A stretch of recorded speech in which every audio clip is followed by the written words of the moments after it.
Hi hello ನಮಸ್ತೆ ಎಲ್ಲರಿಗೂ info media ಜಗತ್ತು ಚಾನಲಿನ ಮತ್ತೊಂದು ವಿಡಿಯೋಗೆ ಸ್ವಾಗತ ಸುಸ್ವಾಗತ. ಸ್ನೇಹಿತರೆ, ಇವತ್ತಿನ ಒಂದು ವಿಡಿಯೋದಲ್ಲಿ ಅಮಾವಾಸ್ಯೆಯ ಸಂದರ್ಭದಲ್ಲಿ ಬ್ರಹ್ಮಯೋಗ, ಸರ್ವಾರ್ಥಿ ಸಿದ್ಧಿ ಯೋಗ ಸೇರಿದಂತೆ ಅನೇಕ ಪ್ರಯೋಜನಗಳು ಯೋಗಗಳು ರೂಪುಗೊಳ್ಳುತ್ತಿವೆ. ಕನ್ಯಾ, ಮಕರ, ಕುಂಭ ಮತ್ತು ಇತರರಿಗೆ ಬಹಳ ವಿಶೇಷವಾಗಿರುತ್ತದೆ. ಇಂದು ಬುಧವಾರ ಅಕ್ಟೋಬರ್ 2ರಂದು ಚಂದ್ರನು ಬುಧ ಕನ್ಯಾ ರಾಶಿಯಲ್ಲಿ ಸಾಗಲಿದ್ದಾನೆ. ಅಲ್ಲದೆ ನಾಳೆ ಭಾದ್ರಪದ ಮಾಸದ ಶುಕ್ಲ ಪಕ್ಷದ ಅಮಾವಾಸ್ಯೆಯ ತಿಥಿಯಾಗಿದ್ದು ಈ ದಿನಾಂಕವನ್ನು ಮಹಾಲಯ ಅಮಾವಾಸ್ಯೆ ಎಂದು ಕರೆಯಲಾಗುತ್ತದೆ. ಮತ್ತು ಈ ದಿನ ಶ್ರದ್ಧಾ ಆಚರಣೆಗಳು ಮತ್ತು ತರ್ಪಣೆಯನ್ನು ಮಾಡಿದ ನಂತರ ಪೂರ್ವ ಜನರ ಬೀಳ್ಕೊಡಲಾಗುತ್ತದೆ. ಸರ್ವಪಿತ್ರ ಅಮಾವಾಸ್ಯೆ ಶ್ರದ್ಧದ ದಿನದಂದು ಬ್ರಹ್ಮಯೋಗ, ಸರ್ವಾರ್ಥ ಸಿದ್ಧಿಯೋಗ, ಐದ್ರಯೋಧ, ಉತ್ತರ ಪಾಲ್ಗುಣಿ ನಕ್ಷತ್ರಗಳು ಶುಭ ಸಂಯೋಗ ನಡೆಯಲಿದೆ. ಸ್ನೇಹಿತರೆ, ಇದರಿಂದ ಮಹತ್ವ ಇನ್ನಷ್ಟು ಹೆಚ್ಚಿದೆ. ವೈದಿಕ ಜ್ಯೋತಿಷ್ಯದ ಪ್ರಕಾರ 5 ರಾಶಿ ಚಕ್ರ ಚಿಹ್ನೆಗಳು ಸರ್ವಪಿತೃ ಅಮಾವಾಸ್ಯೆ ಶ್ರದ್ಧದ ದಿನದಂದು ಶುಭ ಯೋಗದ ಲಾಭವನ್ನು ಪಡೆಯುತ್ತಾರೆ. ಈ ರಾಶಿ ಚಕ್ರದ ಚಿಹ್ನೆಗಳು ನಾಳೆ ಉತ್ತಮ ಲಾಭವನ್ನು ಗಳಿಸುವ ಸಾಧ್ಯತೆ ಇದೆ. ಅಂದರೆ ಸರ್ವಪಿತೃ ಅಮಾವಾಸ್ಯೆಯ ದಿನ ಮಿಥುನ ರಾಶಿಯವರಿಗೆ ಒಳ್ಳೆಯದಾಗಲಿದೆ. ಮಿಥುನ ರಾಶಿಯವರು ಕುಟುಂಬದಲ್ಲಿ ನಾಳೆ ಅಮಾವಾಸ್ಯೆಯ ತಿಥಿಯಂದು ಶ್ರಾದ್ದವನ್ನು ಮಾಡಬಹುದು. ನಾಳೆ ನೀವು ಕೆಲವು ದೊಡ್ಡ ಆರ್ಥಿಕ ನಿರ್ಧಾರಗಳನ್ನು ತೆಗೆದುಕೊಳ್ಳಬಹುದು. ಅದು ನಿಮ್ಮ ಜೀವನದಲ್ಲಿ ದೊಡ್ಡ ಬದಲಾವಣೆಯನ್ನು ಉಂಟು ಮಾಡುತ್ತದೆ. ಅಂದರೆ ನಿಮ್ಮ ಪೂರ್ವಜರ ಆಶೀರ್ವಾದದೊಂದಿಗೆ ನೀವು ಸಿಲುಕಿಕೊಂಡು ಹಣವನ್ನು ಮರಳಿ ಪಡೆಯುವ ಸಾಧ್ಯತೆಗಳಿವೆ ಅಂತಲೇ ಹೇಳ್ಬೋದು. ಮತ್ತು ಕುಟುಂಬಕ್ಕಾಗಿ ಆನ್ಲೈನ್ ಶಾಪಿಂಗ್ ಮಾಡುವ ಅವಕಾಶವನ್ನು ನೀವು ಪಡೆಯುತ್ತೀರಾ.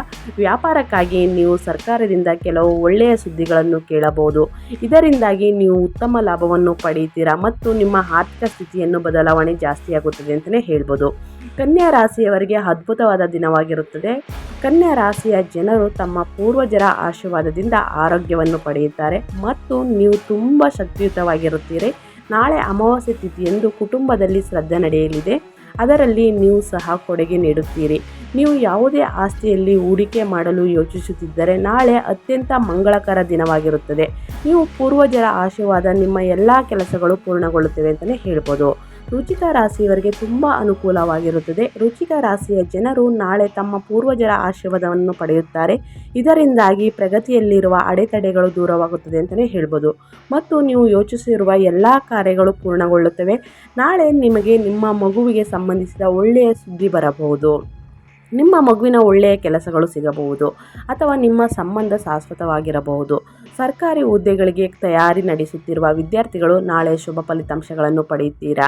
ಇಂದು ನಿಮ್ಮ ಶ್ರಮವನ್ನು ಯಶಸ್ವಿಯಾಗಿಸುತ್ತದೆ.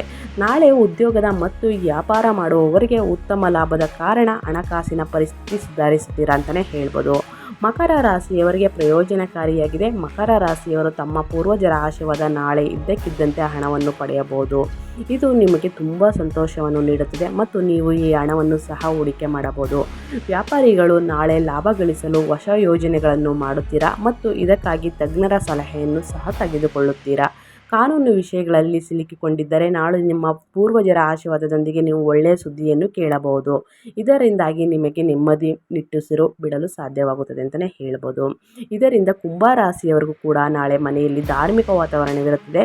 ಅವರು ಮತ್ತು ಸಂಗಾತಿಯೊಂದಿಗೆ ನವರಾತ್ರಿ ಪೂಜೆಗೆ ಸಂಬಂಧಿಸಿದ ವಸ್ತುಗಳನ್ನು ಸಹ ಖರೀದಿಸುತ್ತೀರಾ.